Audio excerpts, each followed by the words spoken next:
Hello dear student, welcome back to my channel Physics SPC work power energy NEET का एक और question. A block of mass root 2 kg is released from the top of an inclined smooth surface. Important है, smooth surface है.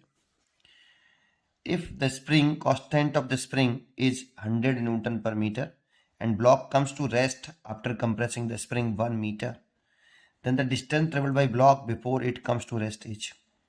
और ये चार choice रखी हैं और ये डायग्राम आपको यहाँ गिवन है। देखो इसका पहले की पॉइंट्स मैं आपको अलग से बता दूं, कॉन्सेंट्रेट करके अच्छी तरीके से देखना इस चीज़ को, ये बहुत काम आएगा आपके।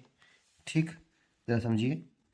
सबसे पहले मैं आपको ग्रेविटेशनल पोटेंशियल के बारे में कुछ बताऊं। पोटेंशियल एनर्जी ये ड्यू टू ग्रेविटेशनल फोर्स होता है, जो कि एक कंजर्वेटिव फोर्स है। सबसे पहले तो आपको मालूम चाहिए कि work done by conservative force is equal to minus के चेंज इन पोटेंशियल होता है। सबसे पहले तो इस पर ध्यान दीजिए। अगर ये ग्रेविटेशनल फोर्स है, कंजर्वेटिव फोर्स अगर ग्रेविटेशनल फोर्स है तो ग्रेविटेशनल पोटेंशियल एनर्जी होगी। अगर स्प्रिंग फोर्स है तो इलास्टिक पोटेंशियल एनर्जी होगी। और इलेक्ट्रोस्टैटिक फोर्स है तो इलेक्ट्रोस्टैटिक पोटेंशियल एनर्जी होगी। चेंज होगी, ध्यान रखना। ठीक है, एक तो ये आना चाहिए। दूसरा कि जब भी एक ग्राउंड लेवल से, जैसे ये ग्राउंड लेवल है और यहां से एक बॉडी ऊपरी तरफ जा रही है, यहां से वो मान लो एच हाइट ऊपर गई है, एच हाइट ऊपर गई है, तो देखो अगर बॉडी यहां से यहां जा रही है तो डिस्प्लेसमेंट तो ऊपर हुआ है और वेट नीचे है, ऐसे। तो आप वर्डन बाई ग्रेविटेशनल फोर्स निकालते हो तो force into displacement and cos theta लिखते हो, और फोर्स है आपका mg, डिस्प्लेसमेंट है h, और एंगल लिखते हो आप 180 डिग्री, तो बर्डन आ गया माइनस के mgh। This is a burden by gravitational force. और ग्रेविटेशनल फोर्स और कंजर्वेटिव फोर्स, इसलिए इसकी जगह लिख सकते हैं माइनस का डेल्टा यू। ये इनिशियल पॉइंट मान लिया है, ये फाइनल पॉइंट मान लिया है, तो माइनस का mgh, तो ये माइनस से माइनस कैंसिल, इसे लिख सकते हो आप u final minus u initial is equal to mgh। देखो ऊपर गए हो आप। अब इस वाले पॉइंट को आप एक ग्रेविटेशनल रेफरेंस लेवल मान लो, ग्रेविटेशनल रेफरेंस लेवल। और जिसको आप ग्रेविटेशनल रेफरेंस लेवल मानते हो उस पर आप पोटेंशियल एनर्जी जीरो कंसीडर करते हो। ये रेफरेंस लेवल हम किसी भी पॉइंट को मान सकते हैं, हम किसी भी पॉइंट को, है ना। चेंज इन पोटेंशियल में कोई फर्क नहीं आता है, हाँ पोटेंशियल एनर्जी बदलती है उसके अकॉर्डिंग। तो इनिशियल पोटेंशियल एनर्जी जो है इस रेफरेंस लेवल ग्राउंड लेवल को हम क्या मान लिया, मैंने रेफरेंस लेवल मान लेते हैं। तो ये आएगा देखो यू एफ माइनस के जीरो बराबर एम जी एच। तो ये जो यू एफ आएगा वो आएगा एम जी एच। ये देखो ये। अब देखो इस जगह पे जो पोटेंशियल एनर्जी है जो अर्थ सरफेस से एच हाइट पर है, ग्राउंड लेवल से जिसे रेफरेंस लेवल है उससे एच हाइट पर है, तो पोटेंशियल एनर्जी इतनी आएगी। लेकिन इसमें एक कंसेप्ट है, अगर आप ग्रेविटेशनल रेफरेंस लेवल आपने इसको माना, रेफरेंस लेवल आपने इस वाले पॉइंट पोजीशन को माना है, तो ऊपर देखेंगे एच हाइट पर तो जो पोटेंशियल एनर्जी होगी वो एम जी एच होगी, पोटेंशियल एनर्जी। और इसको रेफरेंस लेवल मान लिया, यहाँ पे पोटेंशियल एनर्जी जीरो मान रखी है आपने। और इससे एक्स हाइट नीचे देखेंगे आप, रेफरेंस लेवल से नीचे जाएंगे, एक्स इस वाले पॉइंट पे देखेंगे तो पोटेंशियल एनर्जी माइनस के एम जी एक्स होगी। ये ग्रेविटेशनल पोटेंशियल एनर्जी में ही पॉजिटिव नेगेटिव होता है ऐसे। तो एक तो आपको ये बात मालूम होनी चाहिए। ठीक, अच्छी तरीके से ध्यान रखो इसको, इस वाले पॉइंट पे ध्यान रखो। रेफरेंस लेवल आप कहीं पे भी मान सकते हो, कहीं पे भी मान सकते हो। जिस लेवल पर आपने रेफरेंस लेवल माना उससे एच हाइट ऊपर जाओ तो potential energy M G H ले लो, और नीचे जाओ तो माइनस के, जितना नीचे जा रहे हो उतना माइनस के एम जी एक्स ले लो। रेफरेंस लेवल आप कहीं पे मान लो, कोई फर्क नहीं पड़ेगा, गारंटी है।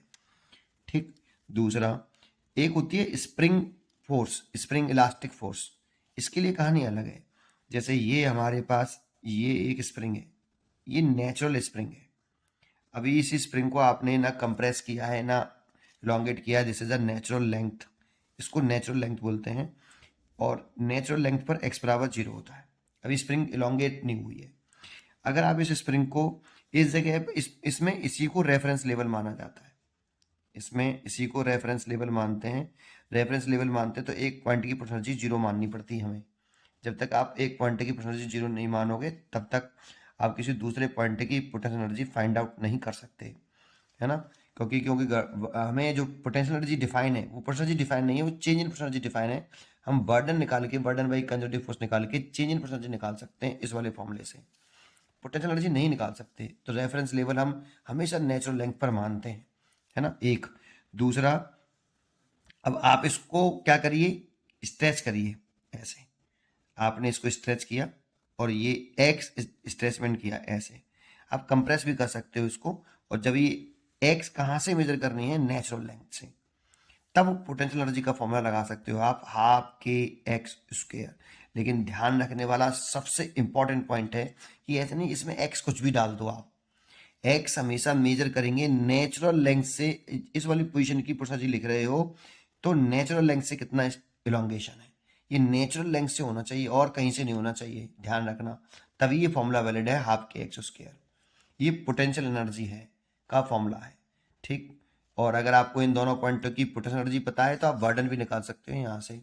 वर्डन by conservative force, work done by spring force निकालना हो आपको तो इस वाले फॉर्मूले का यूज करके माइनस का delta U, you final minus you initial, वर्डन by spring force भी निकाल सकते हो आप इस फॉर्मूले का यूज करके, ठीक। ये दो पॉइंट आपको जानकारी होनी चाहिए। चलो अब क्वेश्चन पर आते हैं, बहुत बड़ा क्वेश्चन हो जाएगा बट मैंने आपको अच्छी जानकारी दी। अब इस क्वेश्चन को करना बहुत आसान काम है। अगर आपको ये दो तीन पॉइंट पता हैं तो आप देखो इस क्वेश्चन को बहुत आसानी से कर सकते हो। अगर आपको ये सारे पॉइंट आते हैं तो अब मैं क्या कहता, स्किप तो मैं पहले बोलना चाहिए कि स्किप कर ले और आगे चले जाओ। चलो कोई बात नहीं, आगे बढ़ते हैं। अब इस क्वेश्चन को कैसे करें, तो देखो अब क्वेश्चन में क्या कह रहा है कि a block of mass √2 kg release from the top and incline plane. तो देखो रिलीज कर रहे हैं तो यहाँ पे इनिशियल वेलोसिटी हम जीरो मान सकते हैं, स्मूथ सरफेस है तो फ्रिक्शन लेस है, ठीक। इफ द स्प्रिंग कांस्टेंट के हमें गिवन है, के की जो वैल्यू है आपकी वो 100 न्यूटन पर मीटर गिवन है। The block is to rest after compressing the spring by 1 metre. Block जो रेस्ट में आ रहा है वो 1 मीटर डिस्टेंस कंप्रेस करने के बाद, मान लो यहाँ पर इतना ब्लॉक एक कंप्रेस करके जो 1 मीटर है, यहाँ पे ब्लॉक आपका किस में आया, रेस्ट में आया, ये ठीक इस जगह पर रेस्ट में आया तो इसकी वेलोसिटी ये जीरो। और आप यहीं पर एक रेफरेंस लेवल मान लो, देखो ऐसे। अब इसी को मैं क्या मान रहा हूं, ग्रेविटेशनल रेफरेंस लेवल, जबकि ये नेचुरल लेंथ होगी इस जगह पर, ये इसकी आपकी जो है ये जो होगी वो नेचुरल लेंथ होगी, नेचुरल लेंथ। और ये ग्रेविटेशनल रेफरेंस लेवल मैंने मान ली, रेफरेंस लेवल। अब देखो हमसे डिस्टेंस पूछा है कि कितनी दूरी पे आकर रुक जाएगा, तो यहां से लेके ये ब्लॉक हमसे ये डिस्टेंस पूछ रहा है, ये वाली, यहाँ आके रुक गया, देखो यहाँ आके रुक गया, तो ये डिस्टेंस हमसे पूछ रहा है। और ये डिस्टेंस अगर निकालनी है तो इस डिस्टेंस को आप एच लेट कर लो, इस डिस्टेंस को मैंने एच लेट कर लिया है। तो सबसे पहले देखो ये 45 है तो ये भी 45 होगा, this is the corresponding angle. और ये करस्पॉन्डिंग एंगल है तो आप इस ट्राइंगल में लगाइए, इस वाली में, तो tan 45 परपेंडिकुलर हो गया एच और बेस हो गया डी। और tan 45 जो होता है आपका नहीं tan 45 नहीं लगेगा, साइन लगेगा, साइन 45 परपेंडिकुलर हाइपोटेनियस, तो 1/√2 इज इक्वल टू ये साइन लगेगा बेटा, है ना, साइन 45 h/√d डी। तो h की जो वैल्यू पुट कर लें, तो हमें तो d निकालना है तो h को वैल्यू निकालें तो d/√2। एक पॉइंट तो आपको ये आ गया। अब इसमें आप यहां से लेके यहां तक, इसमें केवल दो ही फोर्स इन्वॉल्व हैं, एक ग्रेविटेशनल फोर्स और एक यहां पर स्प्रिंग फोर्स होगा। तो इसमें केवल दो ही फोर्स इन्वॉल्व हैं, एक तो ग्रेविटेशनल फोर्स इन्वॉल्व है, ये जीरो नहीं है, एंड दूसरा स्प्रिंग फोर्स है, स्प्रिंग फोर्स ये जीरो नहीं है। और ये दोनों की दोनों फोर्स आपके कंजर्वेटिव फोर्स हैं, कंजर्वेटिव फोर्स है ना। एंड इसमें फ्रिक्शन फोर्स नहीं है, फ्रिक्शन फोर्स आपका जीरो है, जो कि एक नॉन कंजर्वेटिव फोर्स होता है ना। अच्छा, इसीलिए इसमें यूज कर सकते हैं हम मैकेनिकल एनर्जी कंजर्व रहेगी, तो using conservation of mechanical energy, conservation of mechanical energy, है ना। तो इसमें लिख सकते हो आप, इसको इनिशियल पॉइंट मान लो, इसको इनिशियल मानने हैं, इनिशियल, और इसको आप फाइनल मान लो। तो आप लिख रहे हो कि K initial plus U initial is equal to K final plus U final. अब इसमें दो तरह की एनर्जियां होंगी, क्योंकि यहाँ दो फोर्स लग रहे हैं, एक ग्रेविटेशनल फोर्स तो ग्रेविटेशनल एनर्जी होगी, और एक स्प्रिंग फोर्स तो एक स्प्रिंग फोर्स एनर्जी होगी। आप ऐसे कह सकते हो वर्क एनर्जी थ्योरम यूज करें तो work done by all forces, work done by gravitational force plus work done by spring force is equal to change in kinetic energy. और ग्रेविटेशनल फोर्स कंजर्वेटिव फोर्स है, इसीलिए उसे जगह पे लिख सकते हैं माइनस के डेल्टा यू, और उसकी दूसरी जगह पे लिख सकते हैं माइनस के डेल्टा यू। लेकिन एक चेंज इन ग्रेविटेशनल एनर्जी और एक चेंज इन आपकी कौन सी इलास्टिक पोटेंशियल एनर्जी, इसीलिए इसमें ही दो एनर्जियां कंसिडर कर सकते हैं हम, एक आपकी ग्रेविटेशनल पोटेंशियल एनर्जी और एक आपकी spring potential energy, spring potential energy. अब लगाइए, तो के इनिशियल का एनर्जी इनिशियल लिखें तो इसकी वैल्यू पुट कर रहा हूं, तो इसकी value 0 plus gravitational energy put करें यहां पर, तो देखो ग्रेविटेशनल रेफरेंस लेवल आपने यहां पर मान रखा है, कितना ऊपर है इससे, h हाइट ऊपर है, तो इसीलिए यहाँ पे ग्रेविटेशनल एनर्जी होगी mgh plus spring potential energy. तो देखो इस जगह पे जब ये होगा तब स्प्रिंग ना तो कंप्रेस्ड हुई होगी ना एलोंगेट, नेचुरल पोजीशन होगी, इसीलिए स्प्रिंग पोटेंशियल एनर्जी 0, इसीलिए स्प्रिंग पोटेंशियल एनर्जी 0, इस जगह पे स्प्रिंग पोटेंशियल एनर्जी नहीं होगी।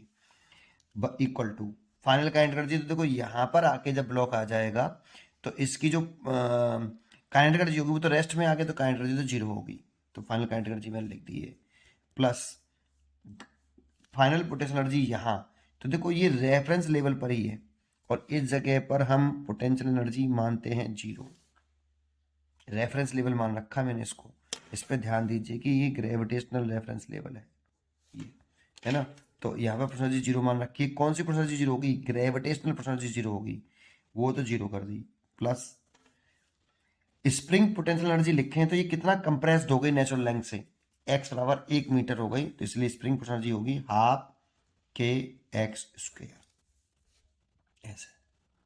तो बस सॉल्व कर लेना। अब आपको m की वैल्यू दे रखी है √2, g है, और h की वैल्यू जो दे रखी है देखो मैंने निकाल ली, h इक्वल टू dy√2, तो dy√2 बराबर, इधर की तरफ देखें तो हाफ के दे रखा है 100 और x दे रखा है 1 मीटर, 1 मीटर कंप्रेस्ड हुआ है तो x की वैल्यू 1 मीटर का स्क्वायर।